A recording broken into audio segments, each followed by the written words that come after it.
Congress town అధ్యక్షులు ప్రకాష్ అన్న ఆధ్వర్యంలో మరి నిన్న జరిగినటువంటి ఏదైతే పత్రిక విలేకరులతో మాట్లాడినటువంటి మాటలు ఏవైతున్నాయో అవన్నీ కూడా బోకస్ అయినటువంటి మాటలు. ఎందుకంటే వారు కూడా మీకు తెలుసు కాంగ్రెస్ ప్రభుత్వం లేనప్పుడు మీ ప్రభుత్వం ఉన్నప్పుడు ఎంతమందిని ఏమేమి చేసిండ్రో మీకు తెలుసు. మేము ఎప్పుడన్నా అట్లా వాడుకునే రోజులు ఎప్పుడన్నా కనబడ్డాయా? ఇప్పుడు సంవత్సరం అవుతుంది ఇప్పుడు మా ప్రభుత్వం వచ్చినస్తుంది. ఎప్పుడన్నా ఎవరన్నా మేము అరాచకం చేసినామా? ఎవరైనా భూములలో గుంజుకున్నామా? ఏం చేసినాం? మీ అందులో ఉన్నారు. అప్పుడు గుంజుకున్న వాళ్ళు మీ అందులోనే ఉన్నారు, వాళ్ళ ఫ్రాడ్ చేసిన వాళ్ళు మీ అందులోనే ఉన్నారు. ఇప్పుడు వాళ్ళ అందరిని ఒక్కొక్కరిని అక్కిస్తాము, విడిచిపెట్టాం. ఎవరిని విడిచిపెట్టేది లేదు. మీ అందరికీ అదే అవుతుంది. ఇక నేను 3 సంవత్సరాల క్రితమే ఈ ఎవరైతే ఇప్పుడు అరెస్ట్ అయిందో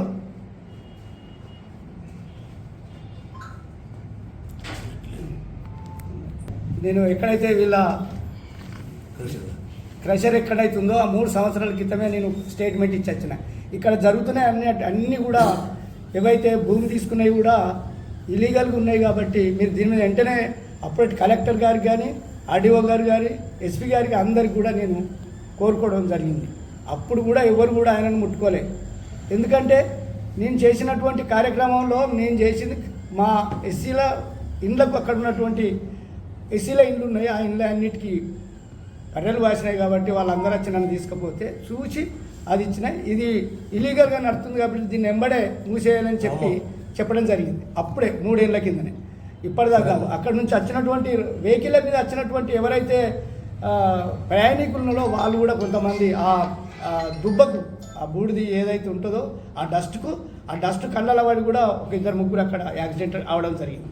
కాబట్టి దాని మీదనే నేను పోయి ఇవ్వడం జరిగింది.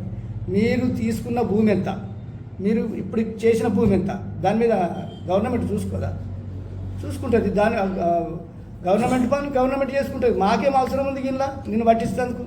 కేకే మహేందర్ రెడ్డి, ఆల్ శ్రీనివాస్ అవసరం లేదు. మేమున్నాం ఈడ, మేమే చేస్తాం. వాళ్ళతో మాతో కాన్నాడు వాళ్ళను తీస్తాం. కానీ మేము ఇక్కడ ఉన్న వాళ్ళ గాళ్ళు అచ్చుడు అవసరమే లేదు.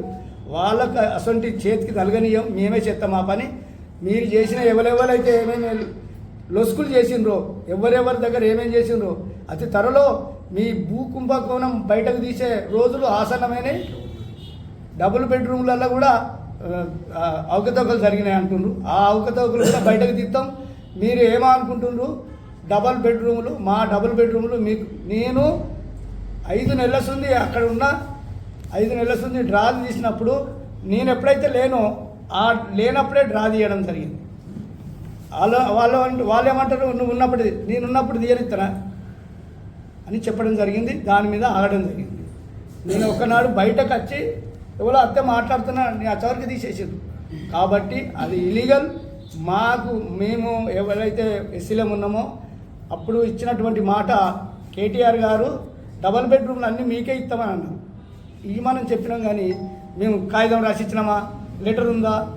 లెటర్ ఒక మంత్రి మాట్లాడితే లెటర్ కాదు, అది అయినట్టే అనుకోవాలి. కాబట్టి మేము దాని మీదనే ఉన్నాం తప్ప దేని మీద లేదు. పిచ్చి గిసొంటి దొంగలను దొరలకు మేము అడ్జస్ట్ అవ్వడం కాదు. ఆ దొంగనే నీకు తెలియదా? ఆ దొంగ పేరు చెప్తలేరు కానీ నేను చెప్తున్నా. ఆ రామ్మోహన్ అంటాడు దొంగ. అన్ని ఉష్క కుంభకోణం, భూముల కుంభకోణం చేసినటువంటి వ్యక్తి అవుతాడు. ఇప్పుడు కాకుంటే రేపు నేను కూడా చెప్తే నేను ఇయ్యాలి, కాకుంటే రేపు కూడా నేను కూడా అవుతా. కాబట్టి జాగ్రత్త. మా కేకే మహేందర్ రెడ్డి గారిని కానీ ఆర్ శ్రీనివాస్ గారిని కానీ ఇలా దించద్దు. ఇలా ఆయనకు బురద పూసే ప్రయత్నం చేస్తే మర్యాద దక్కదని చెప్పి తెలియజేస్తాను. ఇంకోటి నమస్కారం. నిన్నటి రోజున బీఆర్ఎస్ నాయకులంతా వాళ్ళ ఆఫీస్లో ఒక ప్రెస్ మీట్ పెట్టి సిరిసిల్లలో వాళ్ళ ఒక నాయకుని అరెస్ట్ చేసిండ్రు. ఇది కాంగ్రెస్ పార్టీ కుట్ర, ఇది రేవంత్ రెడ్డి గారి కుట్ర, ఇది మహేందర్ రెడ్డి గారి కుట్ర అని చెప్పి మాట్లాడడం జరిగింది. సిరిసిల్లలో ఆయన అరెస్టుకు కాంగ్రెస్ పార్టీకి ఎలాంటి సంబంధం లేదు. చట్టం దాని పని చేసుకుంటూ పోతారు. సిరిసిల్ల పట్టణంలో రోజు పదుల సంఖ్యలో 100ల సంఖ్యలో అరెస్టులు జరుగుతూ ఉంటాయి. అవన్నిటికి కూడా కాంగ్రెస్ పార్టీకి సంబంధం ఉండదు. ఎవరు తప్పు చేసినరో వారిని పోలీస్ అధికారులు కానీ చట్టం కానీ అరెస్ట్ చేస్తుంది. దానికి కాంగ్రెస్ పార్టీకి ముడిపెట్టడం ఎంతవరకు సమంజసం? ఇది వాళ్ళలాగా గత ప్రభుత్వంలో అధికారులను వాడుకున్నట్టు కాంగ్రెస్ ప్రభుత్వం ఏనాడు కూడా అధికారులను వాడుకోదు. కాంగ్రెస్ ప్రభుత్వం వచ్చిన తర్వాత అధికారులందరూ కూడా స్వేచ్ఛగా పనిచేస్తున్నారు.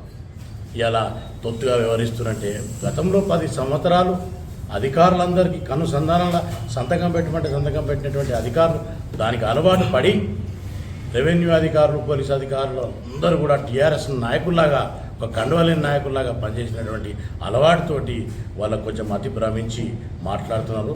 వాళ్ళు ప్రెస్ మీట్ పెట్టడమే సిగ్గుచేటు. వారు ఎవరి మీద ప్రెస్ మీట్ పెడుతున్నారు, ఎవరిని అరెస్ట్ చేసి దాన్ని పెడుతున్నారు. దీనికి మహేందర్ రెడ్డికి, ఆది శ్రీనివాస్ గారికి, ముఖ్యమంత్రి గారికి ఏం సంబంధం? కొంచెం సిరిసిల్ల కింది మీద అయినట్టు, సిరిసిల్ల మొత్తం ఆగమైనట్టు టీఆర్ఎస్ పార్టీని వీక్ చేస్తున్నమాట. ఏంటిది టీఆర్ఎస్ పార్టీని వీక్ చేయడం? మీ ప్రభుత్వం పోయింది, ఇంకా 4 సంవత్సరాలు మా కాంగ్రెస్ ప్రభుత్వం ఉంటుంది. మిమ్మల్ని వీక్ చేయడమైంది? ఒక నాయకుడిని అరెస్ట్ చేస్తే మీ నాయకుడు తప్పు చేసిండు, అరెస్ట్ అయ్యిండు. ఇంకో నాయకుడు తప్పు చేస్తాడు, అరెస్ట్ అవుతాడు. మా కాంగ్రెస్ పార్టీలో కూడా తప్పు చేస్తే అరెస్ట్ అవుతాం. ఇది సెక్యులర్ పార్టీ. దీనిలో వ్యక్తులకు ప్రాధాన్యత ఉండదు. ఇది తప్పు జరిగితే తప్పకుండా అరెస్ట్ చేయడం. కాబట్టి మీలాగా టీఆర్ఎస్ వాళ్ళ అధికారులందరూ కూడా టీఆర్ఎస్ ప్రభుత్వం తోతులాగా వివరించారు. కాబట్టి మీ అలవాటు మీ ఇంటికి అదే ఆలోచనలో మీరు ఉన్నారు. కాబట్టి దయచేసి మీరు ప్రెస్ మీట్లు పెట్టి మానుకోండి. మీరు అందరూ కూడా ప్రెస్ మీట్ పెడితే సిరిసిల్ల ప్రజలు నిన్నటి రోజున నవ్విండ్రు అనే విషయాన్ని కూడా మీకు ఈ సందర్భంగా గుర్తు చేస్తున్నా. ఎందుకంటే మీరు ప్రెస్ మీట్ పెట్టి ఎవరి కోసం మాట్లాడుతుండ్రు, దేనికోసం మాట్లాడుతుండ్రు అనేది మీకు మీ ఆత్మవిమర్శన చేసుకోవాలి తప్ప ఎదురుగా కూర్చొని మొత్తం టోటల్ కాంగ్రెస్ పార్టీ మా రేవంత్ రెడ్డి కక్ష సాధింపు చేయాలి. ఈయన తర్వాత ఇంకెవరు, ఇంకోళ్ళ తర్వాత ఇంకెవరు అంటే తప్పు చేస్తే ఎవరైనా జైలుపోతారు. ఇది పక్క. కాంగ్రెస్ పార్టీలో అందరికీ ఒకటే రకమైనటువంటి శిక్ష ఉంటుంది. ఏ పార్టీని చూసే అటువంటి పరిస్థితి లేదు. టీఆర్ఎస్ లేదు, కాంగ్రెస్ లేదు. ఎవ్వరైనా తప్పు చేస్తే శిక్ష అనుభవించాల్సిందే. దయచేసి ఇంకొకసారి బీఆర్ఎస్ నాయకులు అందరూ కూడా ప్రెస్ మీట్ పెట్టేటప్పుడు ఆలోచించుకొని ప్రెస్ మీట్ పెట్టండి అని మీ కాంగ్రెస్ పార్టీ నుంచి హితవు పలుకుతూ, దీన్ని మేము మరొకసారి కాంగ్రెస్ పార్టీ కక్ష సాధింపు చర్య అంటే మేము దీన్ని తీవ్రంగా ఖండిస్తున్నాం. కాంగ్రెస్ పార్టీకి అరెస్ట్ అయినటువంటి ఆ వ్యక్తికి ఎలాంటి సంబంధం లేదని చెప్పి సందర్భంగా పట్టణ కాంగ్రెస్ పార్టీ పక్షాన తెలియజేస్తాం.